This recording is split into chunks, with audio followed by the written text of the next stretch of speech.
مرحبا، بهذا الفيديو رح أحكي عن الشخير. هلا كلياتنا بنعرف حدا بيشخر بنومه، والسبب بيكون إنه المسالك الهوائية عند هذا الشخص بتكون مسدودة بشكل جزئي أو بشكل كامل، والصوت اللي عم نسمعه هو إنه الهواء لما عم بيمر بالمسالك الهوائية عم بيسبب باهتزاز عضلات الحلق الخلفية واللهات. اللهات هي البروز العضلي اللي بنلاقيه معلق بسقف الحلق. هلا الشخير هي مشكلة منتشرة بشكل واسع، والسبب ممكن يكون إنه الإنسان عم بيعاني من وزن زائد. هذا الشيء بسبب بتراكم الشحومات حول المسالك الهوائية ويسبب في تضيقها، أو ممكن يكون إنه الإنسان مدخن لأنه التدخين بسبب بتهيج الأغشية المخاطية اللي بتبطن المسالك الهوائية، أو الكحول لأن الكحول يؤدي إلى ترخي في عضلات الحلق، أو ممكن يكون إنه الإنسان عنده لوزتين كبار أو انحراف بالحاجز الأنفي، أو ممكن تكون وضعية نوم غير صحيحة إنه الإنسان عم بينام على ظهره أو مع عنق ملتوي. هذا الشيء بيؤدي إلى تضيق في المسالك الهوائية. أو ممكن تكون حالة مرضية اسمها انقطاع النفس الانسدادي النومي. هلا مو كل واحد عم بيشخر يعني عنده هاي الحالة المرضية اللي تسمى OSA. هلا كعلاج للشخير ممكن الواحد يبلش انه يغير بوضعية نومه، انه ينام على بطنه او على جنب، ممكن يخسر شوية وزن اذا عم بيعاني من وزن زائد، او ممكن يبتعد عن الكحول والتدخين.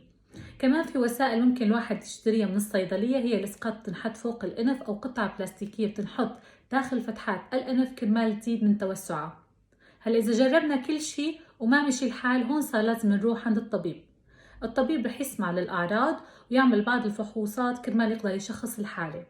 هلا إذا كان المريض عنده انقطاع النفس الانسدادي النومي، هون الأعراض بتكون إنه المريض عم بيفيق بشكل متكرر بالليل، عم بيحس حاله إنه بده يفوت على التواليت كتير بالليل. كمان لما عم بيفيق الصبح عم بيحس حاله تعبان ولا كأنه نام، عم بيحس إنه في وجع في الحلق. هلا شو السبب؟ أغلب الأحيان بيكون السبب إنه الشخص لما عم بينام بيكون اللسان عم يرجع لورا وعم بيسبب انسداد بالمسالك الهوائية، وهون التنفس بينقطع لبضع ثواني. هلا الفحوصات رح تفرجي قديش عم تنقطع أو عم ينقطع التنفس، يعني الثواني مقارنة بالساعة. وعلى وعلى أساس السبب الطبيب رح يقرر العلاج. العلاج ممكن يكون بخاخات بتقلل من تهيج الأغشية المخاطية، أو ممكن يكون واقي يوضع في الفم كرمال يسحب الفك لقدام واللسان يبطل يرجع لورا ويسد المسالك التنفسية. أو إذا المريض عنده لوزات كبار رح يكون في إزالة جزئية أو بشكل كامل للوزتين. أو ممكن يوصف قناع، هذا القناع بينحط أثناء النوم كرمال يزيد كمية الهواء اللي عم تدخل للرئتين.